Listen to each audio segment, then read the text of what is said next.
آپ جو بھی خواب دیکھتے وہ صبح کی روشنی کی طرح سچا ثابت ہوتا۔ پھر آپ تنہائی پسند ہو گئے۔ آپ غار حراء میں خلوت فرمایا کرتے تھے۔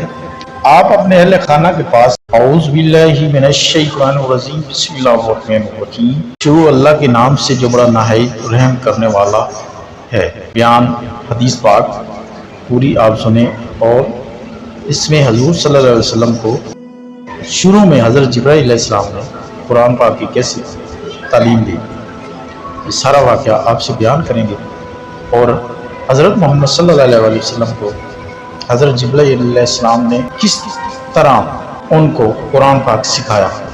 پیارے دوستو، اس حدیث میں آپ کو حضور صلی اللہ علیہ وسلم کا غار حراء میں جانا، ادھر عبادت کرنا، یہ سارا اس حدیث میں بتایا گیا ہے۔ پیارے دوستو، آئیں آپ سے حدیث شریف بیان کرتے ہیں۔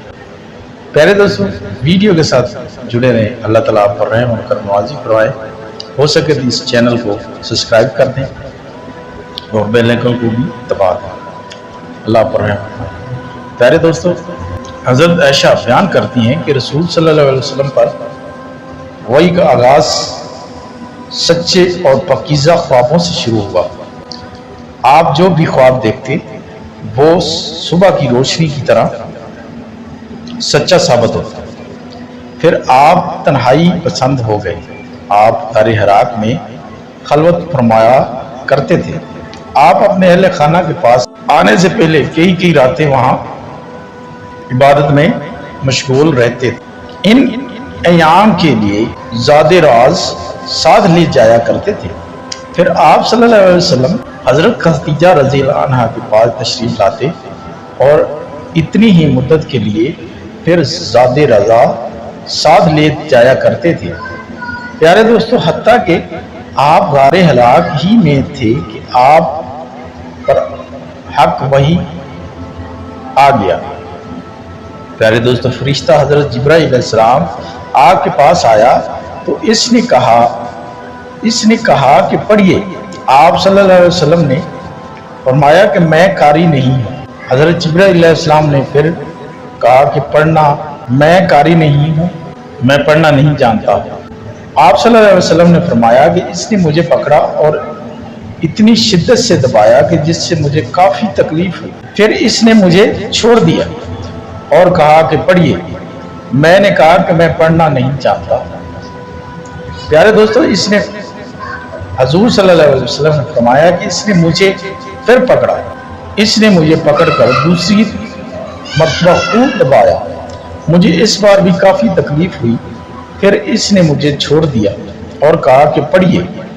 میں نے کہا کہ میں پڑھنا نہیں جانتا، اس لیے مجھے تیسری مرتبہ دبایا، اس بار مجھے کافی تکلیف ہوئی۔ پھر اس نے مجھے چھوڑ دیا اور کہا پڑھیے۔ اپنے رب کے نام کے ساتھ جس نے پیدا فرمایا، اس نے انسانوں کو جمے ہوئے خون سے پیدا فرمایا، پڑھیے۔ آپ کا رب بہت ہی رحم کرنے والا ہے، جس نے قلم کے ذریعے سکھایا انسانوں کو وہ کچھ سکھایا جو وہ نہیں جانتا تھا۔ چنانچہ حضرت محمد صلی اللہ علیہ وسلم اس کے بعد واپس ہو گئے، اور آپ صلی اللہ علیہ وسلم کا دل خوف کی وجہ سے دھڑک رہا تھا۔ پیارے دوستو، حضرت خدیجہ رضی اللہ عنہا کے پاس تشریف لائے اور فرمایا کہ مجھے کمبل اڑا دو۔ دوسری مرتبہ پھر فرمایا کہ مجھے کمبل اڑا دو۔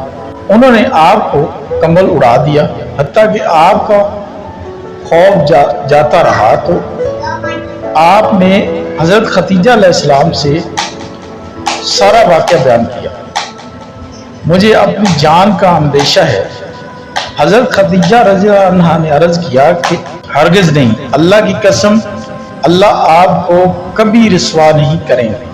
آپ صالح رحمی کرتے ہیں، درد مندوں کا بوجھ اٹھاتے ہیں، تہی دستوں کے لیے کماتے ہیں، مہمان کی میزبانی کرتے ہیں، اور مصیبت زدہ افراد کی عیادت کرتے ہیں۔ پھر حضرت خدیجہ رضی اللہ عنہا آپ کو اپنے چچا زاد بھائی ورقہ بن نوفل کے پاس لے گئے۔